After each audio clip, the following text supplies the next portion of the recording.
तो बच्चों question number 19 बिल्कुल क्वेश्चन नंबर 18 की तरह, ठीक है। जिसने क्वेश्चन नंबर 18 बना लिया वो क्वेश्चन नंबर 19 बिल्कुल आसानी से बना लेगा। लिखो a dealer gets 56 rupees less. एक डीलर जो 56 रुपीज कम पाता है कब?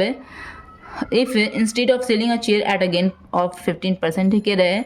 अगर उसने एक चेयर को 15% गेन पर सेल करने की बजाय अगर उसने 8% गेन पर अगर उसने सेल किया तो उसके पास 56 रुपया कम आएगा, ठीक है। यहाँ पर कॉस्ट प्राइस मांग रहा है, ठीक है। तो यहाँ पर दो कंडीशन में यहाँ पर सेल कर रहे हैं, एक गेन पर सेल कर रहा है 15% गेन पर कर रहा है, एक 8% गेन पर कर रहा है, ठीक है।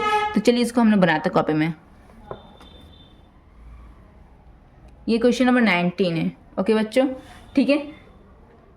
क्वेश्चन नंबर 19 में दो कंडीशन दिया हुआ है। पहला कंडीशन क्या दिया है? पहले एक कंडीशन गेन का क्या दिया हुआ है? 15%, ठीक है। दूसरा कंडीशन क्या गेन का दिया हुआ है बच्चों? 8%, यही दिया हुआ है ना, ठीक है। तो दोनों में क्या काम हो रहा है? दोनों में यहाँ पे सेलिंग का काम हो रहा है। यहाँ पे क्या दोनों का काम हो रहा है? सेलिंग का। तो दोनों में एसपी लिख दिया, ये SP1 कर दिया, SP2 कर दिया। ये दूसरा कंडीशन है, दूसरे 2, ये पहला कंडीशन है, इसलिए SP1 कर दिया, ठीक है। कह रहा है कि a dealer gets 56 rupees less if instead of selling a chair at 15%, ठीक है। कह रहा है कि अगर इतने दाम पर 15% गेन पर अगर वो कोई प्रोडक्ट अगर सेल करता है, ठीक है, और अगर 8% पर जब कोई पैसे कमाया तो समथिंग रुपए, जितना भी पैसे उसने कमाया, ठीक है, जो भी पैसे उसने कमाया, तो अगर उसके बाद फिर अगर वही प्रोडक्ट को अगर उसने 8% पर सेल किया तो उसको 56 रुपया कम आता है। जब उसने 8% के गेन पर सेल किया उसने, तो उसके पास 56 रुपया जो होता है वो कम कमाएगा, ठीक है। यहाँ पे 56 रुपये ज़्यादा कमा रहे हैं, यहाँ पे 56 रुपये कम कमा रहा है। तो अगर यहाँ पे 56 रुपये कम कमा रहा है तो अगर इसमें 56 रुपये हम ऐड कर देंगे तो इसके बराबर हो जाएगा ना। फॉर एग्जाम्पल समझिए कि अगर हम एक पेन को हम 10 रुपये में बेच रहे हैं, ठीक है, ओके, और दूसरे पेन को हम बेच रहे हैं 5 रुपये कम पे। एक पेन हमको 10 रुपये में बेच रहे हैं, दूसरे पेन को हमारे बेच रहे हैं 5 रुपये कम पे बेच रहे हैं, ठीक है, 5 रुपये कम पे बेच रहे हैं, ठीक है ना। तो ये दूसरा पेन है, ये पहला पेन है, ये सब 5 रुपये कम पे बेच रहे हैं।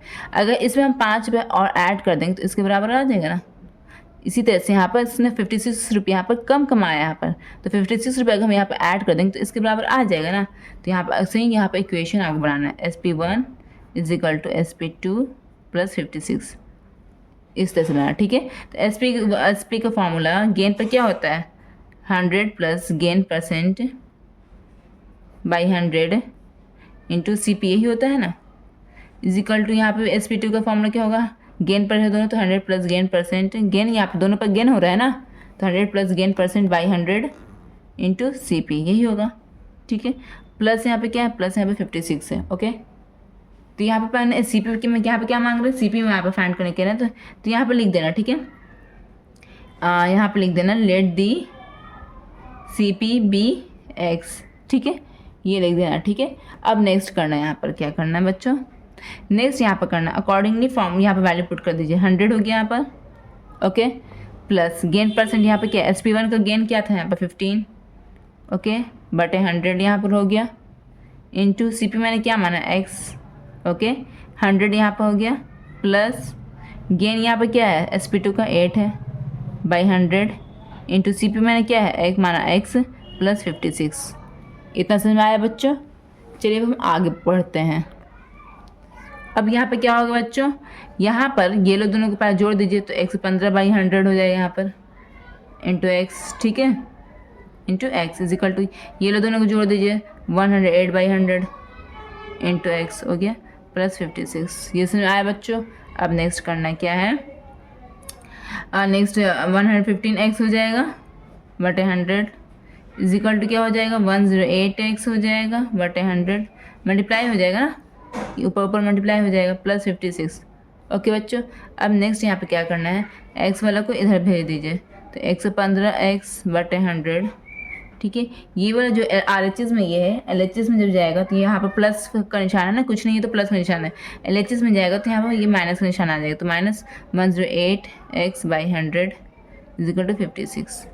ये समझ आया बच्चों? अब नेक्स्ट, ठीक है, नीचे 100 ही ये सेम है, तो यहाँ पर LCM 100 हो जाएगा, 115X - 108X = 56।